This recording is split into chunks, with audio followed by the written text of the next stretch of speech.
All right, good morning everyone. Welcome to another online workshop brought to you by the Learning Skills Unit.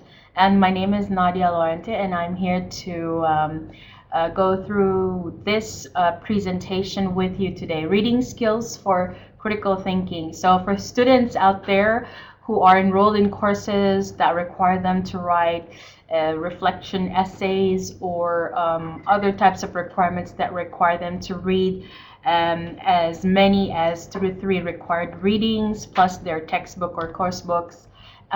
This is for you, okay? So right now it's 8:58 in the morning. It's a cool Tuesday morning here in Hanoi, and wherever you are, I'm hoping that you have as good as the weather here. All right, and we will be starting the main content of the workshop. But as always, I would like to do some audiovisual check as well as get student participation through the chat features, okay? All right, so first of all, those of you who have seen my message in the chat section, I would like you to register via the link that I cut and pasted there. So this link is going to route you to the intranet, and you will need to log in before you click the register button. So that's this link, and when you see something like this in your account, all you need to do is to click register, okay? All right, another thing that I want to do that I've always done before is to check if you can clearly hear me and see me and also view the PowerPoint slides. So quick as you can, please let me know the answers to these 3 questions that you're looking at. Type in your answers into the chat box. Can you hear me all right? Can you see me? Can you see my PowerPoint slides? So just type in this section.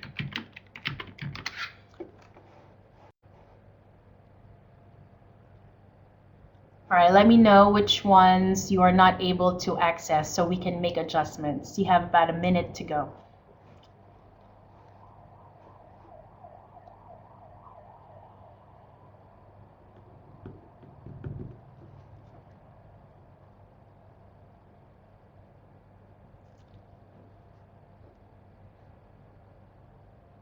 Okay, great. Yes, here, yes, see, yes. Excellent. Thank you, V. Those of you who are using a smartphone or other device, can you make sure that you're able to at least see the correspondence we have in the chat section? If you could not type in your questions or answers, I will be using a different feature today, or you will be asking your questions to me after the workshop. Great. Thank you, Huang. Brilliant, that. Thank you so much. Okay, that's about 50 or 60% of everyone in the room. All right, so if there are problems, technical problems you experience along the way, please let me know, okay? So what we just used is the chat box feature, and that's the most dominant or prominent feature of Adobe Connect that we have here. Now, the chat box is where you ask questions by typing them into that area, and that's where I also post important links, okay? Another feature that I would like to activate and use today is the polling feature, and that's an interactive button, if you may, that will allow you to vote your answers if it's multiple choice or even if it's a short answer. So if you can see my video just above the chat box, above the video would be the polling feature. All right, so now I have a question for you, and I want to make sure that you have access to this polling feature. I'm going to open the polls now, and my first question is, which center or campus do you study? There are 3 choices there. You have Saigon, A and B, Hanoi, and then the third one, no vote. Please let me know which campus you're studying, and everyone will see the results of the polls, okay? So 3 people have voted, 3 from Saigon, and we have 6 in the room. Okay, how about the other 3? Where are they from? Are they from Hanoi or they're studying in Saigon? You have about 30 seconds more.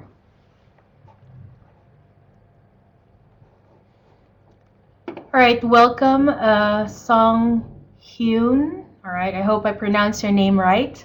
Please let us know if you are from Saigon or Hanoi. 5 people have voted. They're from Saigon. Great. Do we have anyone from Hanoi aside from myself?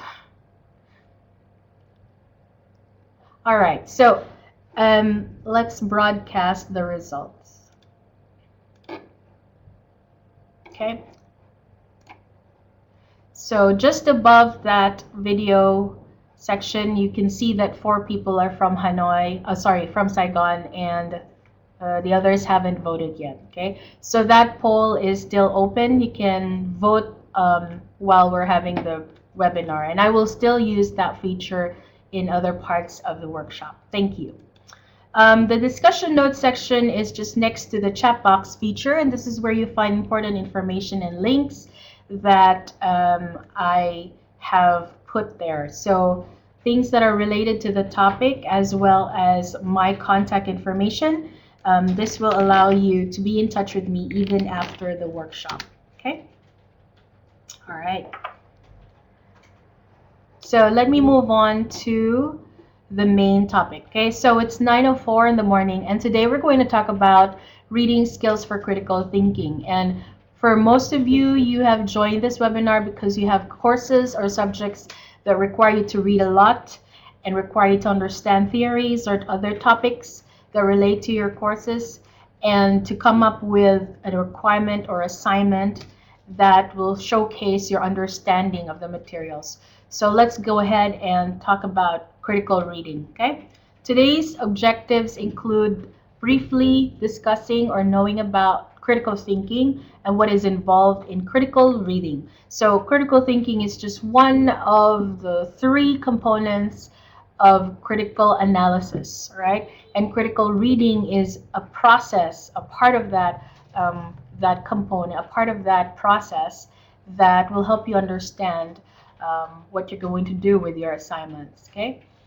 We will also look at a critical note-taking approach. For most students, they take notes down simply because they have a hard time remembering important details, or they may need a guide so that they can always go back to these areas of their reading materials. However, this note-taking approach will be useful for all of us, no matter what our purpose is for note-taking. And finally, we will introduce an effective reading study system, which will support your critical reading skills. Okay, so let's go on ahead and talk about these things. Quick question, right? I'd like to start with a survey, get everyone thinking, and probably if you're on your bed watching this, get your neurons going, all right? First question is, what is critical thinking? I have 3 definitions of critical thinking here, and I would like you to share with me what your answer is. Okay, type it in the chat box over here, and we'll see what you think is the best definition of critical thinking. I'll give you half a minute, guys. Thank you, Huang, for the answers. Thank you, Tuan. Great. Okay, great. Thank you, V and Dot. Right, everyone's answer seems to be B, even if I'm pointing to A over here. What about the others? I have 4 out of 7 people answering the question. Okay, great. So the best answer, like Huang, Tuan, V, and Dot say, is B. It's the objective analysis and evaluation of an issue. An issue can be a problem. An issue can be the case study that you're assigned to analyze. It can also be, a company profile, all right? And from this analysis and evaluation of these things, you need to form a judgment. And of course, as always, back them up with details or information. Critical thinking is also about 50% of the time when you think of the advantages and disadvantages. And this also applies to your personal life. When you think of the pros and cons of the decisions that you will be making, that's you using critical thinking in the rest of in other aspects of your life. C can also be a partial definition of critical thinking in the sense that you make these decisions based on your personal experience. Your best teacher is actually your experience. However, that's not the only thing or only basis for you to make a decision. Okay, so we are looking at objective analysis. Objective simply means factual, detailed, all right, informative, and also evaluation, where you look at many different aspects of the issue. Okay, so keep those concepts in mind. So I'm introducing to you a diagram of the critical thinking process.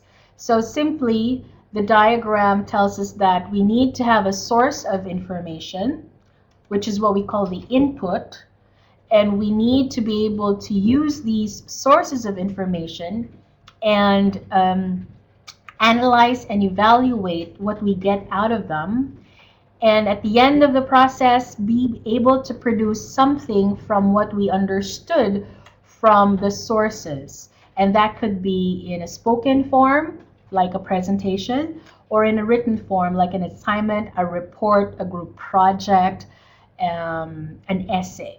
All right, so this is the cycle that you will be probably experiencing in many different times of your university life. So input basically includes coursework, or the things that you learn in class, the things that your lecturers introduce to you, the concepts, and also the theories that are explained to you. Coursework also involves the things that are given to you to read, like assigned readings, texts or chapters of your book. All right.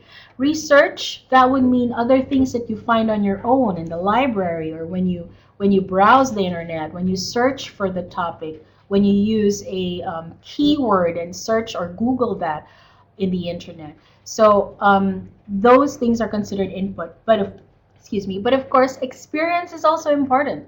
What do you know about the topic? Right? What you understand about the topic, and what your experiences in the past have made you realize about the topic, all that will also be included in the input.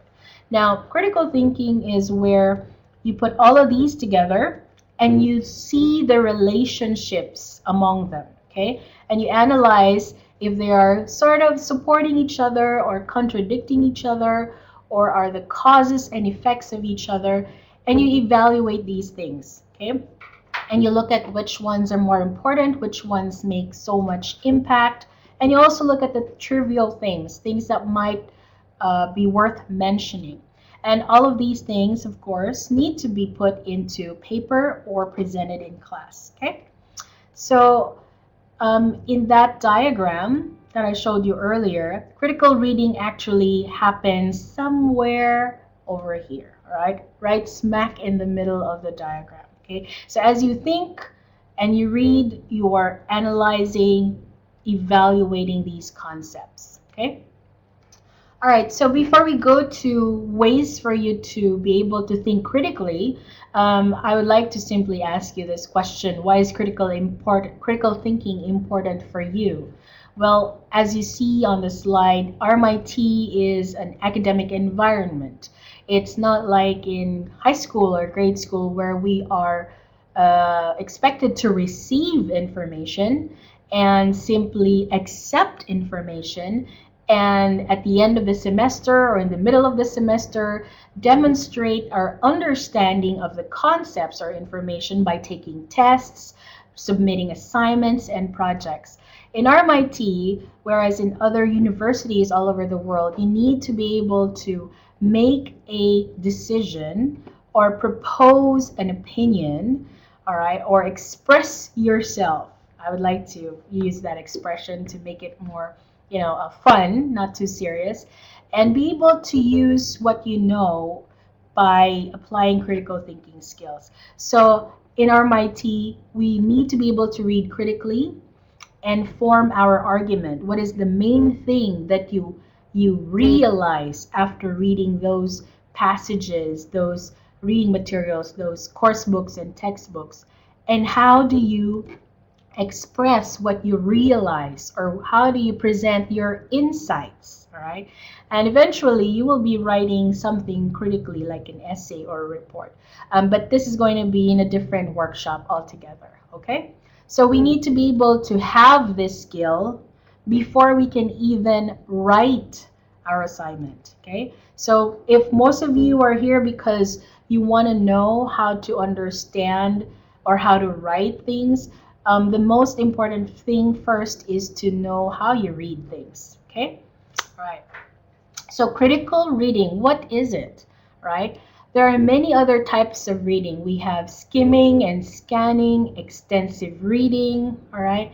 And if critical thinking is the analysis and evaluation of information, like we talked about earlier, all right?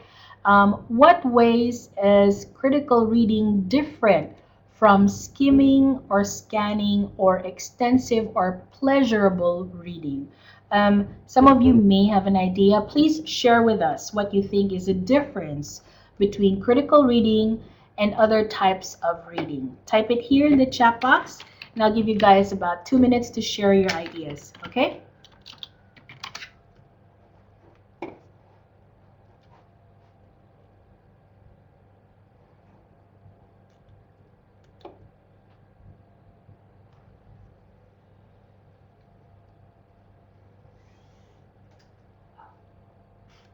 Okay, we have the first sharing of answers. All right. Reading requires more understanding deeply than the others. Absolutely. Critical reading is not just looking at the numbers, not just looking at the names. Unlike scanning, for example, you scan for information. But really, after you read those things, the names, the dates, the numbers, if someone asks you what is the main point or what did you read about, it's hard to come up with an answer, correct? All right, what are the others thinking about critical reading? Please share. You have about a minute more to share your ideas.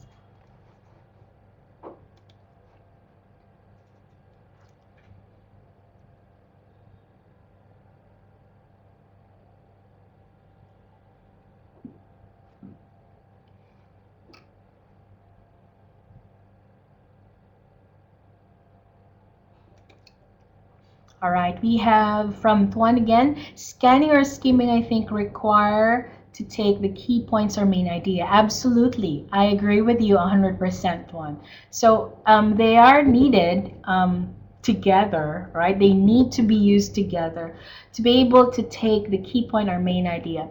Those of you who have taken your IELTS test, right? The reading subtest takes about how many minutes? An hour. And technically, there are about 3 very long texts, about 1,000 to 1,500 words. And in 60 minutes, you won't be able to read all of that and answer 40 questions that relate to these texts. So what you do is you simply skim and scan, and depending on how fast you can find the answers or how quickly you understand the question and then start looking for the answers, you will be able to get 40 points or even maybe 30, 39, enough to give you an 8.5 or a 9 in reading. However, when someone asks you what did you read about after the IELTS test, if they ask you to kind of like relay what you understand about what you're reading or what you read, it's difficult to come up with an answer, correct? So we don't use critical reading really when we take a time test like the IELTS, okay? So we have a thought from V. Critical reading is not just about receiving information. It requires people to question any issue. Absolutely, V. That's when critical thinking becomes a part of critical reading, or vice versa. You basically think, and if you realize it early on, you need time. Critical reading and critical thinking require you time. They shouldn't be done like 5 or 6 hours before your exam, because you really need to incorporate those concepts, make them sink in. Or even for most students, when they cram, they try to read the chapters that are going to come up in their exam, like 2 to 3 chapters long, and expect to sort of pass the test. But really, give your time, give your brain some time to understand what you read. That's a good reflection, V. Thank you. Wang says critical reading requires readers to understand and make comments about the author's ideas. Brilliant. And this is where You actually compare and contrast other pieces of information you got from other sources. Remember the diagram that I showed you earlier? The diagram about critical thinking here in the middle, and then all the input that you get from coursework, research, and experience. Um, Technically, you will not be required to only read one textbook. In fact, you will somehow be asked to read 2 to 3 sources and synthesize what these authors say about the topic. So yes, absolutely, Wang, you got it. All right, that's the main point. That's the target. We are comparing and eventually making judgments or comments about the author's ideas. And finally, that shares that critical reading allows you to evaluate and analyze the information received. Absolutely, not just copying from the book, not just understanding or memorizing the information, but knowing what they represent. Okay, brilliant. This is a wonderful class. I am so motivated with you guys. Okay, so here is the answer to that question, but really, more than half of you understand what critical reading is. So it requires intensive or close reading. I mentioned earlier extensive reading, which is reading for pleasure. So those of you who have enough free time, what you do during your free time when you read a novel, when you read, books that are now being made into movies, and that's intense. That's extensive, pleasurable reading. Whereas critical reading really asks you to look at certain parts of the text and looking for key information. And this is the best part. Look at this word, it's underlined. While thinking about other information. Okay? So, like what Wang said, you compare what you are reading at the moment to other texts that you have already read, and also your personal experience. What do you know about this topic? Okay? And while you compare, contrast, evaluate these pieces of information, this is simply what's happening. You are critically thinking what you are reading. Okay?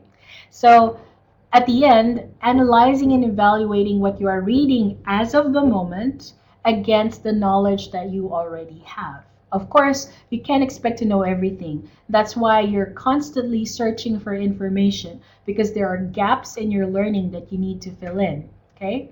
And this is you critically reading. Now, perhaps most students don't really like to read, or if they do read, they kind of like schedule their reading, depending on their mood, perhaps, depending on whom they're reading with. We find ways to make reading, this particular activity, a part of our life as, breathing is, because this is how we get information. Okay? I must admit, I haven't read other genres for the longest time. All I've been reading are science books. I haven't read novels for a very, very long time, and I should give myself that credit as well. Okay, so that's critical reading for you. I hope that's clear for most of you. So while you're reading, let's say, let's imagine you are reading about 2 to 3 textbooks at one time in preparation for your assignment, while you're critically reading and thinking about other information that you have seen in other texts or sources. You definitely need to look for certain things. There's a pattern. There are pieces of information, if you may, that you need so that you can compare these things all together. So here's the next question.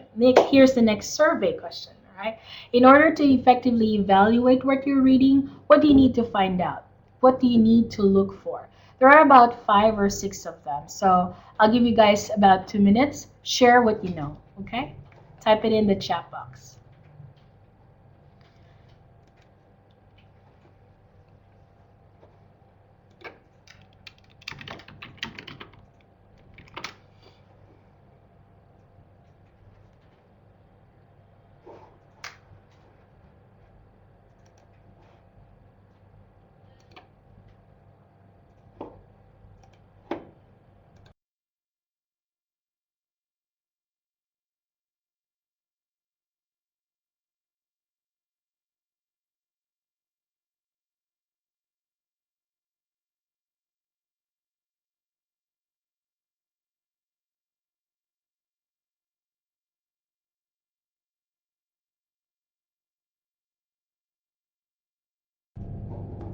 Right. It seems that we have ideas from Van and from Huang.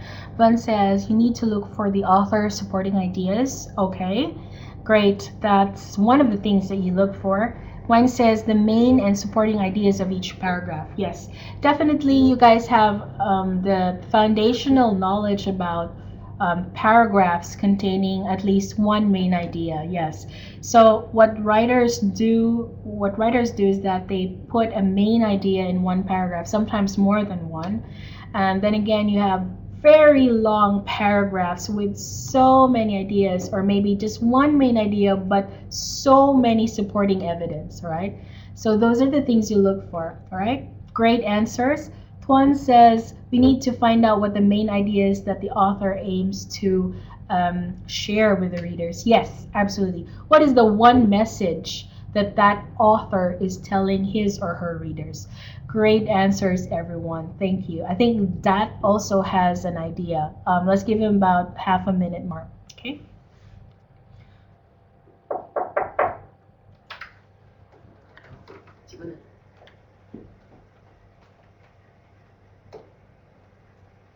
All right. So, okay, keep typing your ideas into that chat box, everyone. Thank you. Authority, currency, and audience. Absolutely. When you say authority, that means the credibility of the author. Is that correct? That authority of the writer or the credibility of the writer. Okay. Audience would be the readers. That's us. Those are the things that the writer needs to consider. Yeah. And who the writer is talking to quote unquote in his text. Okay, we have more ideas coming in. So let me just take this moment and share with you guys the 5 or 6 things that we mainly look for when we're critically reading, okay? All right, so the basic approach is to find out the following. First, the conclusion, okay? The conclusion is simply the author's main message, okay? It's not that last paragraph in the text, all right? So in English writing, the general genre is intro, body, conclusion. But when you read textbooks, course books, journals, articles, academic journals, the conclusion is simply what is the core idea, the main message that the writer is telling you, okay? That's the first one. I'll give you guys a few seconds to look through the rest while I read Tuan's comments. All right, Tuan says, should have a first look at the introduction or conclusion to find out what the core idea of the author is.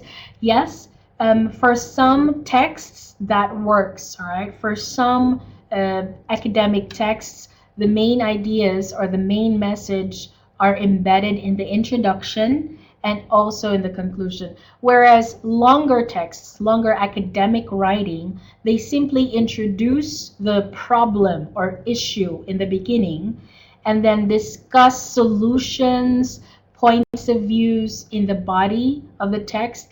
And in the end, the last paragraph or the conclusion paragraph summarize all these ideas. Now, it may help to look at the conclusion, the last paragraph that summarizes all of these ideas to get the main idea, because sometimes the introduction only presents the problem or the issue, okay? All right, so great one, thank you.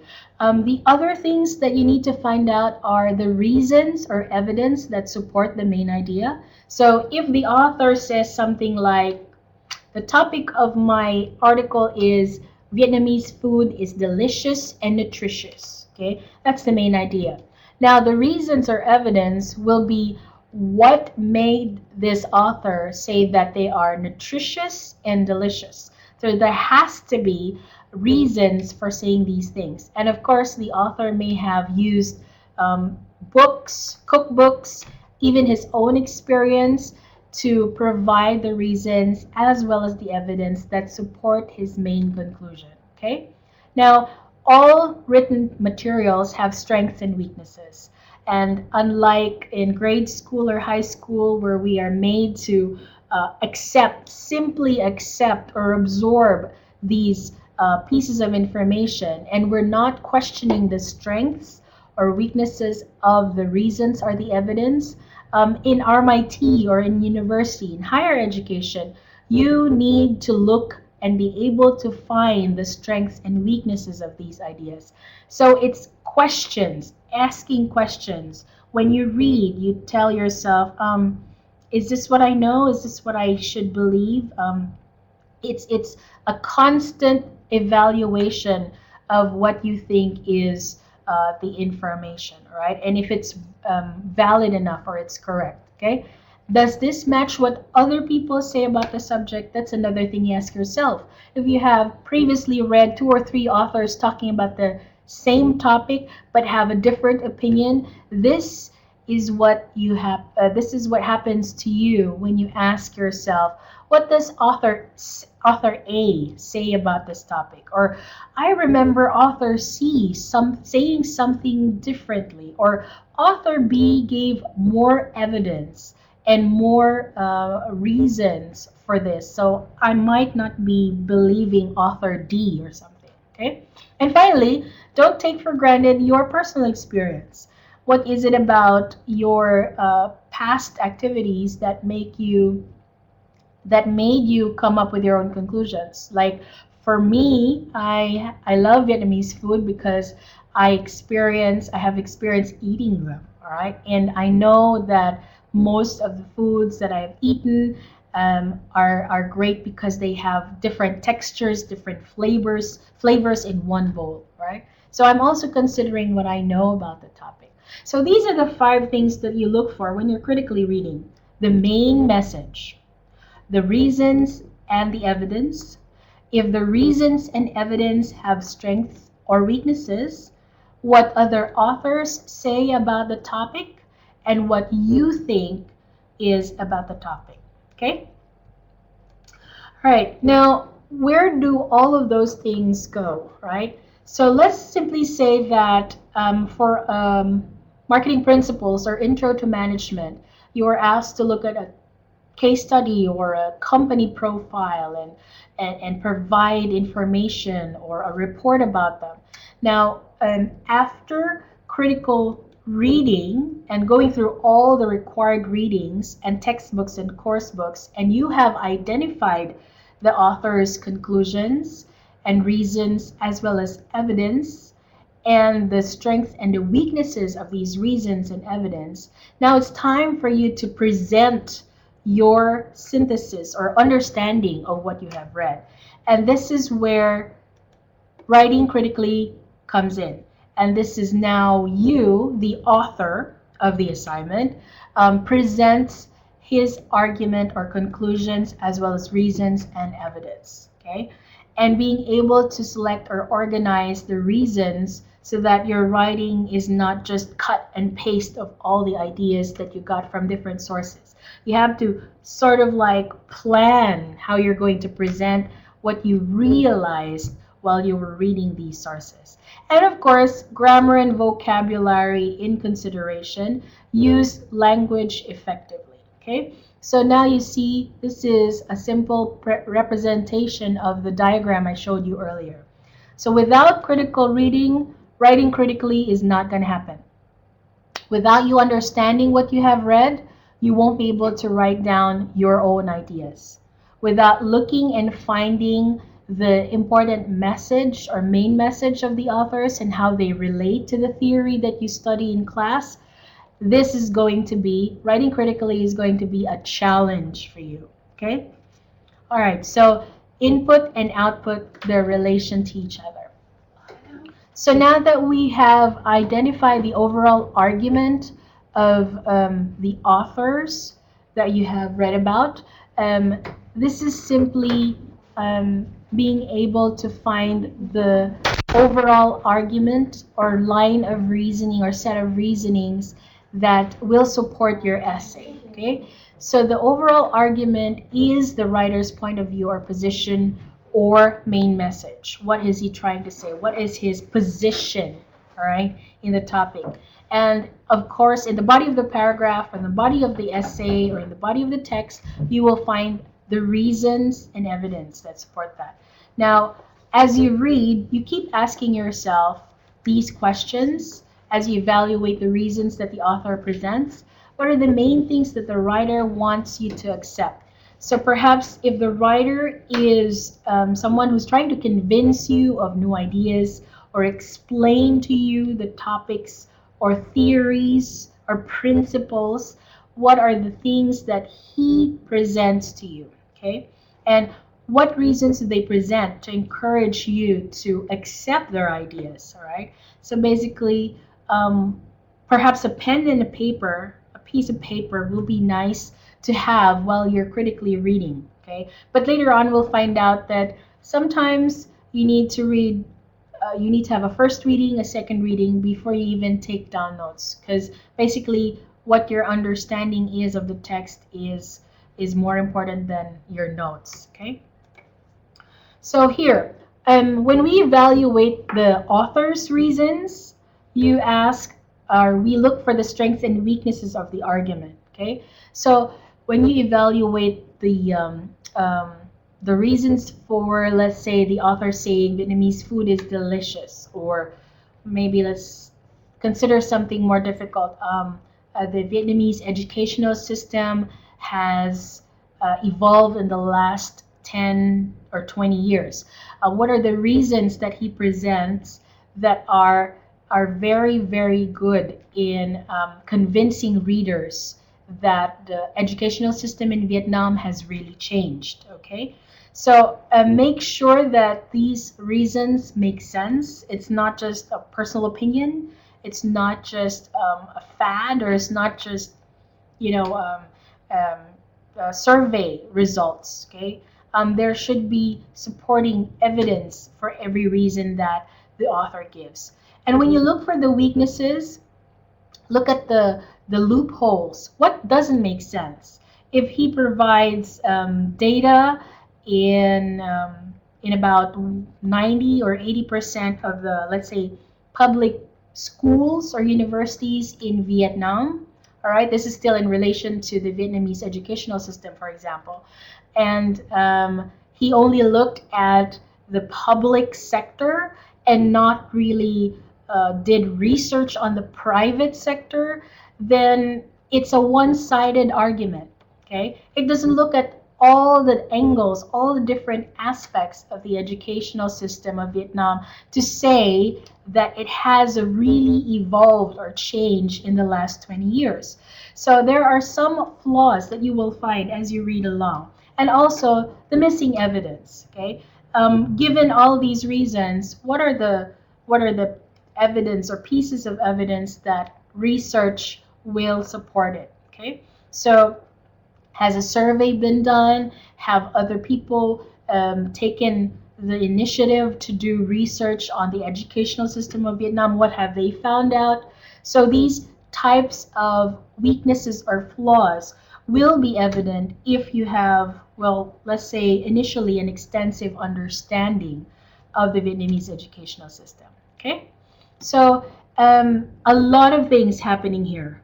When you critically read, that's part of it. A lot of things happening and a lot of questions being asked and a lot of insights being realized. And that's part of it. Don't say, I'm going to go crazy with critical reading. Um, well, make sure that you at least know where this is going, where your critical reading sessions are going. Okay, and taking notes is a very important skill as well as you critically read. Okay, and most students that I know that are really, really good in this skill, they spend time with other people. In fact, what they do is they group study or group read, and as soon as they finish reading a section or a chapter of what they've agreed to read, they exchange information. They talk about how they understood the text, and basically that's, more brains, more heads, better than one person trying to analyze and evaluate a very difficult concept. So you might want to do that. Okay, group reading really, really helps. Okay. All right, so I've been talking about taking notes, and I'm just going to introduce to you this note-taking template for critical reading. and it may look very, very small on your screen now, but we actually, well, recommend that you have something like this as you critically read through your text. So we have things like the source or the author, the publisher, important information about the book or resource, excuse me, that you have chosen, and the author's main argument. This is the main message we were talking about earlier. Okay, background information. What are the underlying theories that the author used to present his arguments, for example? And then we have some missing details here. We have A, B, and C, um, blank of reasoning, and then we have weakness of reasoning, and then the last one is blank with other sources. Let's take a moment. Can you guess, based on all that we have talked about in the last 5 minutes, can you guess what A, B, C, and D should be? I'll give you about 2 minutes, or less. If no one's giving me the answer, I will share it with everyone, okay?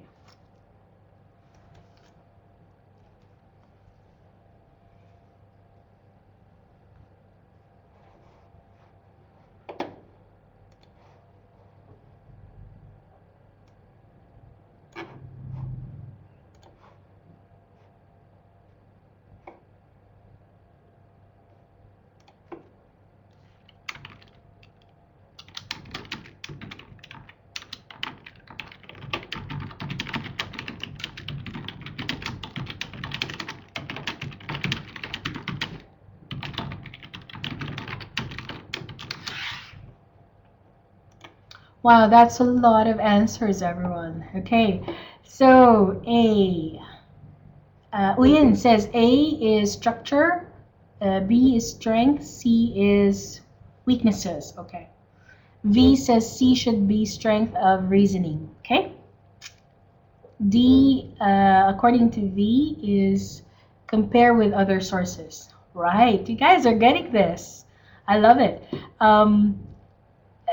L9927882. I hope you don't mind me saying your student ID out loud. D, you say, is referencing with other sources. Great, great ideas, everyone. Thank you so much.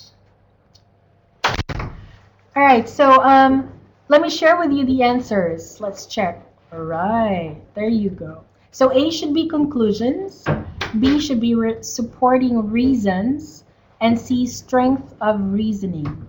Okay, like what is this? Like V said. Okay, and then the last one is comparison with other sources. Brilliant answers, everyone. Brilliant answers. So this is what we were talking about. You look for the author's position or argument, all right, his main message, and what he wants you to believe. That's the conclusion. That's his position. Okay, what are the reasons for him saying that? What are the strengths and the weaknesses of the reasons he provides? And what do other authors say about the same topic? Okay, good guys, you're getting this. And here's the rest of the note-taken template. So everyone, please share with me your student ID. So after this workshop, I will share with you this template. Whether you use it or not, it's very important that you somehow find a way to remember the information that you read through all the texts, all the course books that you are required to read. And don't just rely on your memory. Most students, they simply sit and expect to understand in the first reading the main points of the author. But after several readings or several hours of reading it, it's quite difficult to remember the main things. Other students, they highlight the important information, which is also what I do. But I do that after I have done a first or an initial reading, or sometimes even a second reading, before I highlight the important information. Because what I tell myself is that I won't really understand everything the first time I read them. So I give myself a second chance to read it again until I really absorb everything. And then in the third chance or in the third reading, that's when I start circling things and highlighting important names and theories and concepts in the text. So that's my style. You have to develop your own style, okay? And then, yeah, so this note-taken template will be emailed to you after the workshop along with the slides. Make sure you have your student ID sent to me, okay? All right, so we're down to our final few slides, and it's about 9:43 in the morning. We have about 10 or 15 minutes left. So remember the 5 things that you need to look for: the author's conclusions, reasons and evidence that support the conclusions. Even if the conclusion is as simple as, I don't know, maybe the weather in Hanoi is unpredictable, right?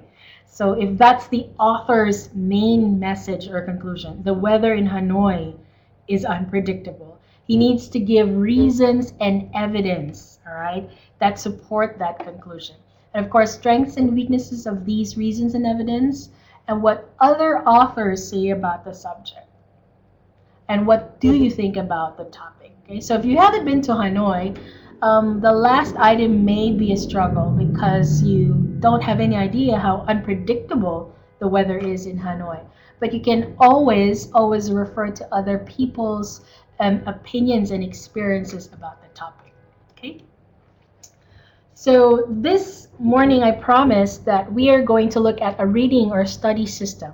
So the last part of this presentation is simply tips to better practice critical reading in your studies. Okay, so another quick survey. We have 5 words here, and I would like you to give me the best of what you can think of in ordering the steps in this study system. Okay, so what do you think should come first, and which should come next, and which would be last? Okay, everyone, you have about a minute. Reorder the following steps to the reading system. Okay, share it with everyone in the chat box.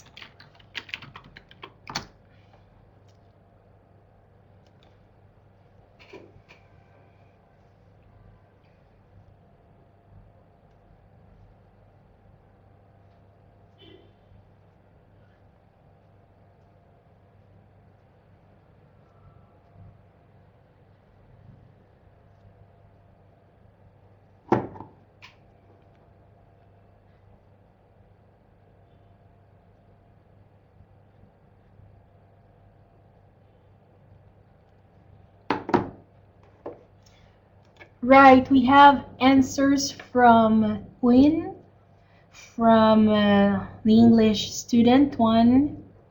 Okay, so Win says read first, and then underline, and then take notes, and then preview, review, and reflect. Okay, thank you, Win. Thuan says read first, and then underline, preview, note take, read, and reflect. Okay, a slightly different answer from Win. L99278882 says read first, underline, note take, reviewing. Okay, almost similar steps. Okay, preview is the third. Okay, thank you. The rest have about half a minute to share their ideas. Let me know what you think should come first and which should be last.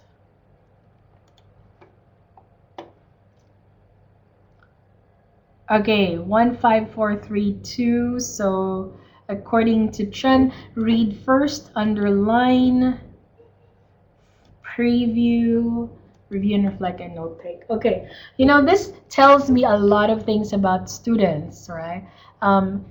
If, like most of you say, read first and then underline right after that, this tells me that most students, when they have time, when they don't have enough time, all right, underlining comes right after reading. Or maybe, okay, maybe 1 and 5 are merged together, all right? So that's what most students do. As they read, they underline, okay? And I have to admit, that's also something I had done in university when I crammed reading just before the exams, okay?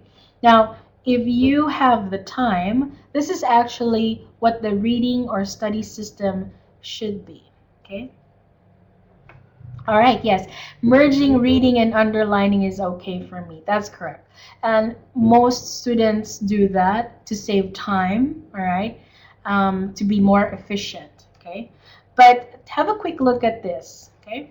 This is what we call the P-Run-R reading system.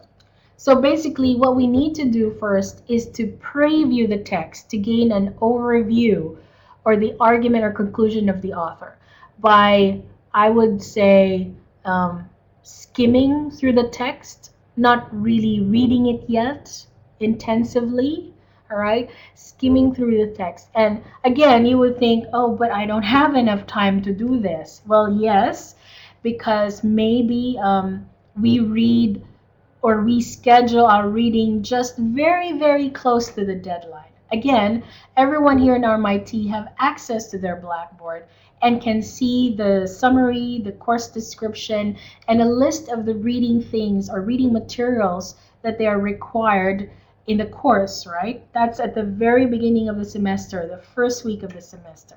And then you have deadlines on the third week, fourth week, weeks 8 and 9 perhaps.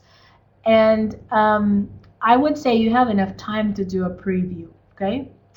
All right, but that's just me. Of course, students have many different ways to adapt to their studies. But here's one thing that will really help you. Preview the text to gain an overview, and then read the text carefully to construct meaning. To construct meaning is to gain understanding of the text. Now, this doesn't happen only once, okay? Ah, yes, V, please go ahead. And thank you for joining us, V. I will send you the email later, which will contain the slides and the template. Please share with me your student ID so that I will be able to email it to you. Okay? I hope there's only one Le Tung V in RMIT, Hanoi, and Saigon, so I can send that to you, right? Okay, so let's go back, everyone. Number two, reading the text carefully should not be done. Thank you, V. Thank you so much. Shouldn't only be done once. Most students who really want a clear understanding of the concepts or theories, they read more than once. But then again, if you don't schedule this and you don't have enough time, you will be limited to reading the text only once. And I myself would say, I don't understand it the first time I read it, I have to read it again and again. Okay. Next is when you underline the important things that you find in the text, but this happens after you finish reading and you go back to the important information. Okay. So sometimes we end up underlining the entire paragraph because we think that that's very, very important. And what we have is a glowing pink, blue, green page of the book because we use the highlighter from the very top all the way to the end of the page, okay? I would ask you that you finish reading first and then underline those important information because that underlining or highlighting the entire page is not really very efficient, isn't it? Okay? Yes, Dad, please. Thank you so much for joining us. And I have your student number, so I will email you the slides and the template. Thank you, Dad. Nice of you to join us today. Okay.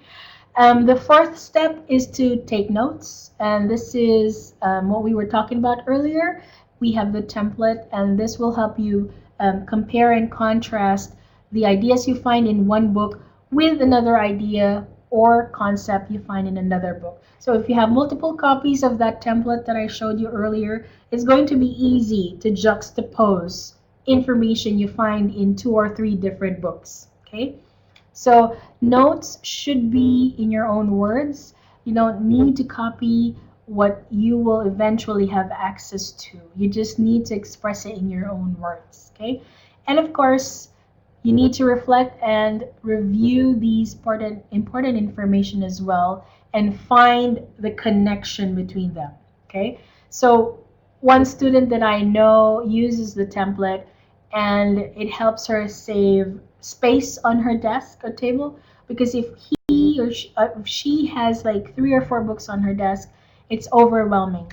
Admit it, like when you see a book this thick, you can get overwhelmed easily and you need to be able to know where to find important information exactly on the pages that you find them. Okay, but if you have those templates, then you have ideas that you have extracted these ideas, and you just have about three to five sheets of paper that summarizes all of these concepts from the different sources you have. Okay, and it's pretty difficult, based on my experience, it's pretty difficult to have so many books and reading materials lying around or on your table, just scattered over your laptop or computer, and you try and look for this information that you have read previously.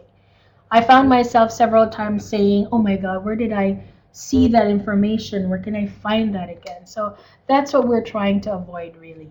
Okay. All right, so final tips, final bits.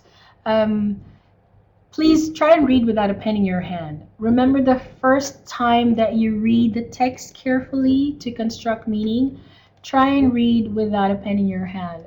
Why? Because this helps you from taking unnecessary notes which you have not thought about carefully. Like I mentioned earlier, most students end up highlighting the entire page. So one page looks bright green, the next page looks bright pink, all right? And sometimes with every or all of the text highlighted, it's quite difficult to find the main points in there as well. Even without a pencil, yes, sweetie, pen or pencil in your hand.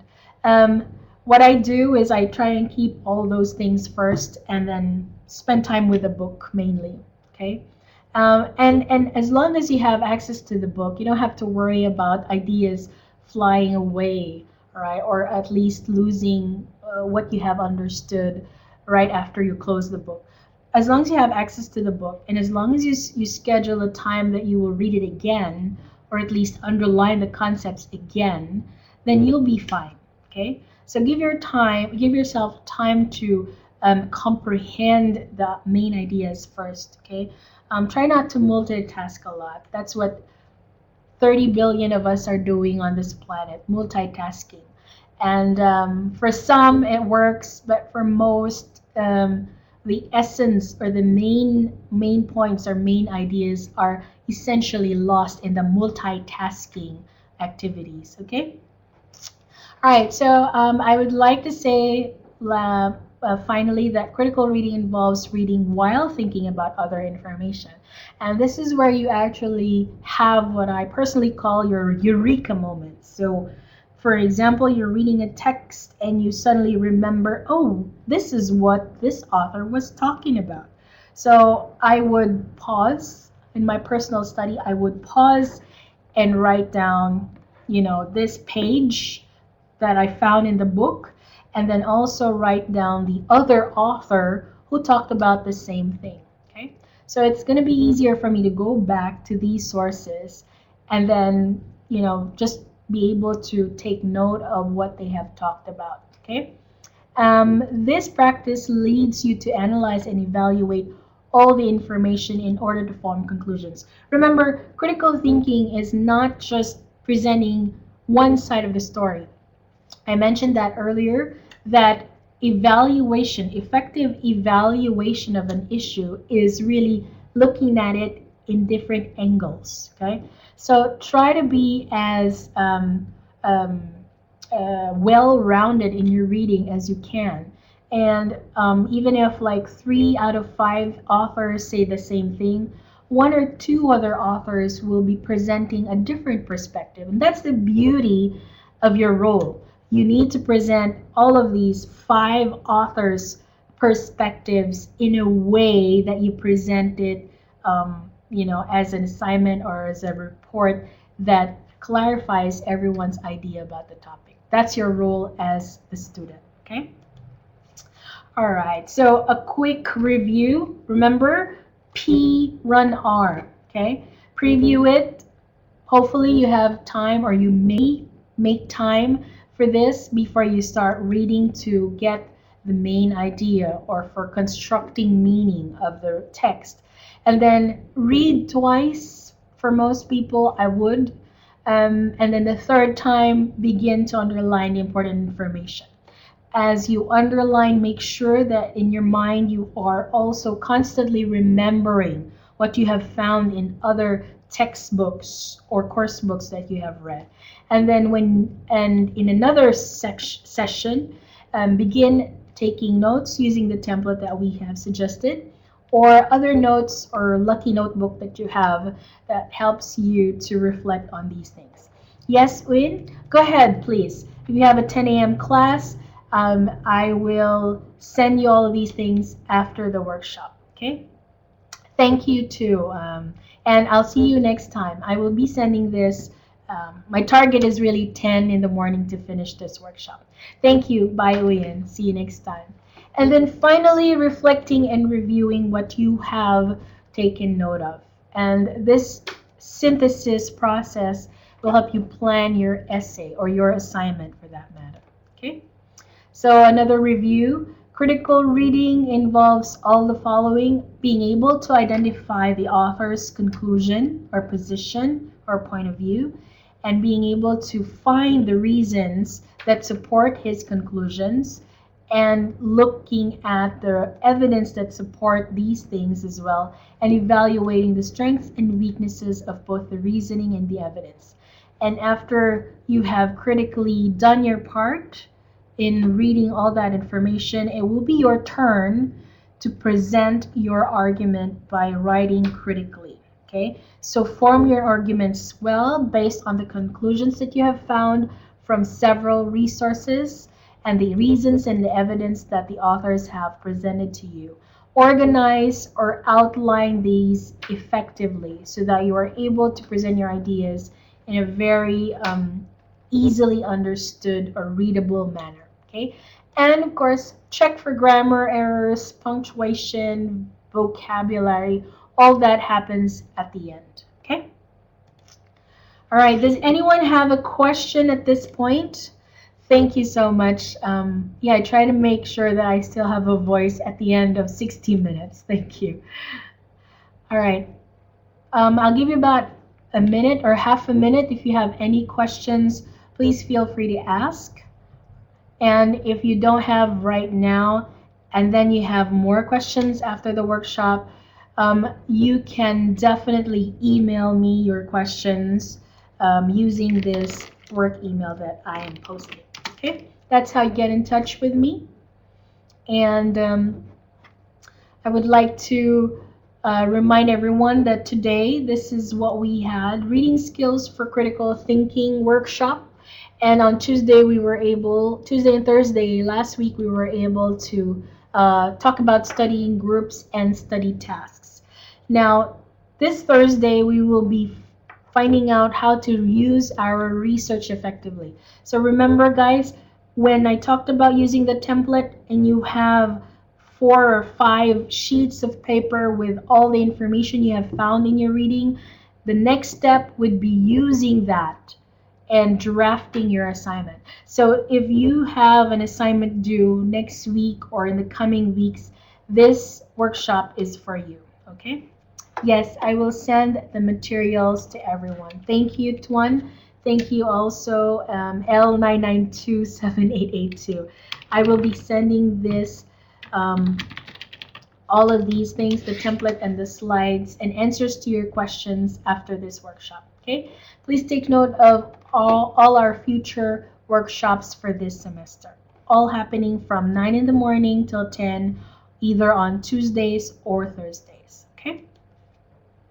Don't forget to go to SLAMS and consult with these students who have experience taking the courses, and also to read the SLAMS magazine. This is where students find a lot of information that are shared to them by the mentors themselves. So mentors, experienced students who have found strategies and ways to study better. Okay? All right, so I'm finishing with this slide, but of course I would like to get a quick survey again, and this is to simply find out, aside from which campus, I would like to find out which device you're using and where you're watching the webinar on. Okay, so All right, I have about 3 more students. So I've opened the polls, and I think I should have done this earlier, but let me know where you're watching the webinar on. Okay, campus, at home. That is very, very convenient for you. And how about Trend? Let me know if you are on campus or off campus.